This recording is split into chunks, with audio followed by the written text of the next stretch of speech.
Now, there's some parts that I missed where he mentioned George Floyd. I mean, this is like the most disrespectful. I watched.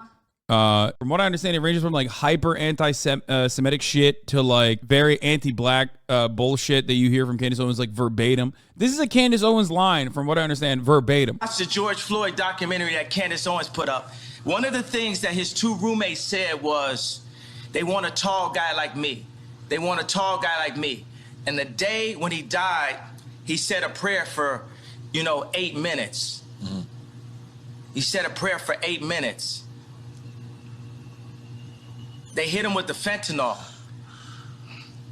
If you look, the guy's knee wasn't even on his neck. That is just straight up white supremacist conspiracy theory through and through, top to bottom, start to finish. It's one that Candace Owens was like a big champion of on Facebook. She popped off for that because Candace Owens' entire purpose is to be the black face of white supremacy. Her job is to literally say the same things that, like, Klan members and incredibly racist white people say, white supremacists say, but as a black woman. That is what she makes money off of. Is Ye too far gone? Yes. Like that. When he said mama is his girlfriend. They said he screamed for his mama. Mama was his girlfriend. It's in the documentary. But something that hit me, that fucked me up when I was watching the documentary, and it said they were... Bro, it's not a documentary, man. It's not. You watched like unhinged ramblings of white supremacist psychos that purposely cut agitated propaganda to make it seem like a black dude who was executed in broad daylight by a functioning military arm of the fucking state. It was created to make you feel differently about that situation. And it was mostly created with the purpose of giving white people the opportunity to feel better about their white supremacist values and attitudes. Who you think he reminded me of? I was watching the documentary and it said they want a tall guy like me. When I looked at that image of him, this tall black dude with the bald head, he reminded me of somebody else. Who you think he reminded me of? Virgil. He reminded me of Virgil. You know what I'm saying? I'm not finna cry in front of y'all because that's how they get me, right? But I know that we lost him. And I know that this white company, Louis Vuitton, is now making statues of him, like as a martyr. And we don't know why exactly. We say it's cancer. But I mean, all right. I want to be careful with this subject because. Wait a second, but tell me, could you even really run this? Dude, that's crazy. He's like, I want to be careful with this subject. Not what you just said about George Floyd, but what you were saying, what you're about to say about Virgil Abloh. That's where the carefulness kicks in, not for like the 8 different moments where he's just saying like insane, unhinged shit about Jewish people. Bro, if you wanted to be careful, you should not have cut this video or even released it, or made him drink when he's like very clearly going through this fucking manic episode. This interview, because Mav didn't run my interview. Right. You know what I'm saying? They blocked me out. The Jewish media blocked me out. Dude, this shit lit, right?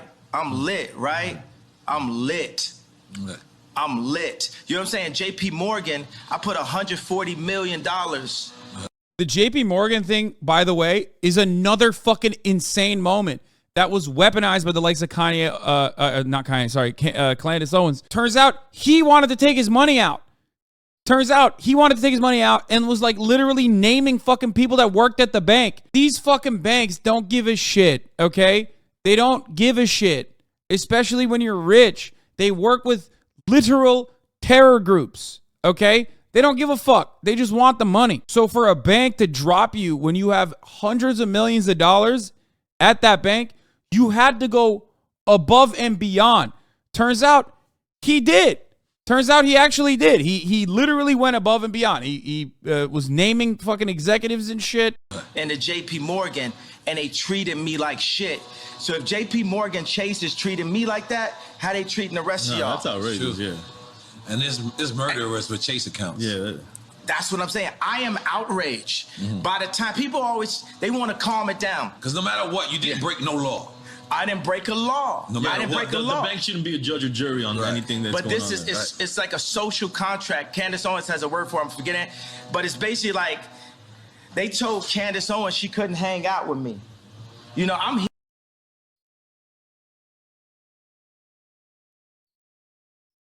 Bro, if the irony is like if he had listened to one single fucking adult that had his best interest in mind, maybe not personally his best interest, but like the bag in mind, he would probably not be here.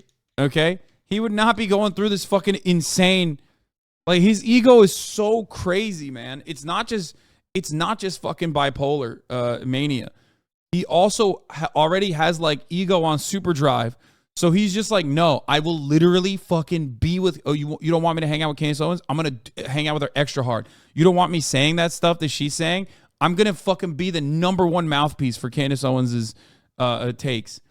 Like, she's just insanely, he's just so contrarian. He has to be contrarian. Like, a lot of the people that probably told him, like, yo, stop fucking around with this white supremacy shit. What are you doing? We're probably thinking about it not as a means of like preserving Kanye West and his legacy or whatever. Maybe some were, but he literally was just like, dude, you're fucking the bag up. You're going to fuck yourself up. He saw that as like, oh yeah, well, I'm Kanye. Like, I can do that and I can get over it and I can continue going further and further into it. It's not just the white supremacist and anti-Semitic ideologies that he's presenting in this interview are not born out of, a legitimate disdain or because he read the fucking Turner Diaries or some shit. It's literally because the sparking moment was his fucking egomaniacal tendencies. Like, he just straight up was just like, oh yeah, you don't want me to do this? Well, I'm going to do it extra hard. Like a child. And you're fucking 50 years old. That's crazy. He was talking about the Chinese. Oh no. To have the black vote be in groupthink and to not separate from the thought and being completely in line with the agenda of the left, the Jewish media, and the Chinese. That's a lot of... What? What the fuck? Bro, he's not masking it. He's just going... The Chinese? What? Like, I don't want to glance over the full Nazi take there. Okay? Where he just goes Jewish media. But what? Jewish media and the Chinese. That's a lot of... Chinese niggas got something to do with it? They got something to do with everything. This is my issue. Oh, I want to talk about what FD Signifier said. Ye speaks his anti-black conservative talking points too cogently and effectively to blame it on mental illness. He may be in a state of mania to say it so loudly, but the rhetoric is his own. That's a really good take, I think, because like I want to be as careful as possible not to just like take all the blame away from Kanye West here, because yes, while he is in a manic state, it's very obvious that it's not just his mania that is causing him to say these things. Okay. We made the White Lives Matter tees, and then when I put up the tweet, the DEF CON tweet, now he ain't releasing the tee because he's Jewish. And I'm like, see, this is my exact point that I'm making. Like, Jewish people have owned the black voice, whether it's through us wearing a Ralph Lauren. Bro, he's so... I mean, this is like straight up. It's divide and conquer. It's just straight up like the age-old anti-Semitic conspiracy theories. He talked about the White Lives Matter shirt, the Jewish media, and Planned Parenthood. Love is from American Apparel. Okay. But I'm talking about put out my White Lives Matter tee. The White Lives Matter tee don't say nothing. It don't say DEF CON or nothing on it, right? I'm like, put it out. And he's telling me, like, yo, I want you to visit the Holocaust Museum. And I was like, yo, I want you to visit Planned Parenthood. That's our Holocaust Museum. I'm like, yo, I put my life on this at this point. Because they've been fucking with me too long. They put the crazy narrative out there. My Jewish trainer, Harley Pasternak, who's Lizzo's trainer, put it out when I went to the hospital, put it in the press. I got a bunch of friends that went to the hospital. It didn't go to the press. Bro, the fact that he's just like constantly naming Jewish people around him is immediately alarming. Even if he did this for not white, obviously, because white is a concept of power. It's entirely separate. But even if he was like my Italian trainer, my Italian this, my Italian chef, like you'd be like, what the fuck is up with this guy? They did that just like they did in the documentary on the 3rd episode to say, we love Ye like the rest of y'all. We know he a genius like the rest of y'all, but sometimes you got to turn the camera off on him. So they'll go and get a dude that's supposed to be my friend that's been taping me the whole time and buy this out for $30 million. I thought you co-signed that. I ain't co-signing, but you get used to that. Paparazzi taking a picture of you, you ain't getting no money off it. Right. You just get used to getting screwed by the Jewish media. And I'm saying, y'all done poked the bear too fucking long. Like the exploitative nature of media, how executives, capital owners regularly are fucking exploiting him, exploiting his imagery, exploiting his weak moments, which, by the way, ironically, this is another moment of a capitalist exploiting his weak moment. And instead, because he has no roots within dialectical materialism, materialist analysis, he's like desperately seeking for a villain. It's not Jews, you dumb fuck. It's just so fucking stupid. It's capitalists, okay? It's people who own capital. This was the disclaimer before the interview. The primary purpose of Drink Champs is to provide a platform for creators to express their personal views or opinions without restriction of censorship. All views or opinions expressed during the podcast are solely those of the individuals expressing such view or opinion and does not reflect the views or opinions of Sean Combs, Revolt Media, or their respective parent or LLC affiliate companies. Wonder why they put that fucking disclaimer on there. People like Ben Shapiro want to use Kanye West, okay?